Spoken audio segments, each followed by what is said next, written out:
আসসালামু আলাইকুম, welcome to my page Tushar and সামিস blog. সবাই কেমন আছেন? আজকে আপনাদেরকে লইট্টা ফ্রাই করে দেখাবো। এটা চট্টগ্রামের খুব জনপ্রিয় একটি খাবার। আর এমন কেউ নেই যে লইট্টা ফ্রাই হয়তো এখন পর্যন্ত খায়নি। আমি বাসায় এই প্রথম লইট্টা মাছের ফ্রাই করছি। তো প্রথমে আমি এখানে সব উপকরণগুলো মিক্স করে রেখেছি, তারপরে চুলায় একটা কড়াই বসাই দিলাম। কড়াইতে আসলে লইট্টাগুলো ফ্রাই করলে খুবই ভালো হয়, কারণ আমি লইট্টা মাছের পিসগুলো একদম ছোট ছোট করে রেখেছিলাম। ম্যাক্সিমাম মানুষকে দেখেছি যে একদম আনাম মাছটাকে ফ্রাই করে ফেলে, কিন্তু আমি এখানে ছোট ছোট পিস করে নিয়েছি যেন অনেকগুলো হয় আর অনেক বেশি বেশি খেতে পারি।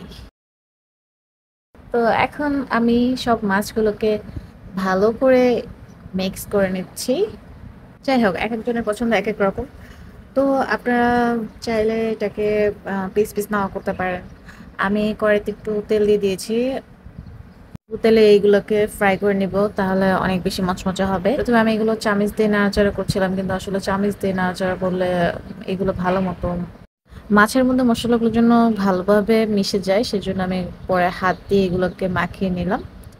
এখন তেল গরম হয়ে গিয়েছে আর আমি একটা একটা করে এখানে লইট্টা মাছ ছেড়ে দিচ্ছি। তেলটা অনেক বেশি গরম করে নিতে হবে যেন মাছগুলো দিলে সাথে সাথে একটু ভাজা ভাজার মতো হয়ে যায়, আর চুলার আঁচ একদমই মিডিয়াম লোতে রাখতে হবে। তারপরে আমার ফিশগুলো ভাজা শেষ হয়ে গেছে, এখন আমি একটু সস দিয়ে নিচ্ছি একটা প্লেটে। সসের বোতল থেকে সসগুলো একদম বেরিয়ে হচ্ছিল না, ফ্রিজে রেখে তার কারণে সসগুলো একদম ঠান্ডায় জমে গিয়েছে। যাই হোক, অবশেষে একটুখানি সস বের হলো। আর আমি এখন এখানে একটা ডিজাইন করতে চাচ্ছি, দেখি হয় কিনা। আসলে ডিজাইনটা হইলো না, যেহেতু সসগুলো একদম কি বলবো আর। যাই হোক, তারপর আমি একটা করে ফ্রাই রেখে দিচ্ছি এখানে। ফ্রাইটা খেতে এত মজা হয়েছে যে বলার বাইরে। তো আপনারা চাইলে এভাবে লইট্টা ফ্রাই কিন্তু করে বিকালের নাস্তা হিসেবে অথবা ভাত দিয়েও কিন্তু খেতে পারেন, খুবই মজা। তো আজকের মতো আমার ব্লগ এখানে শেষ করছি, দেখা হবে নেক্সট কোনো ব্লগে।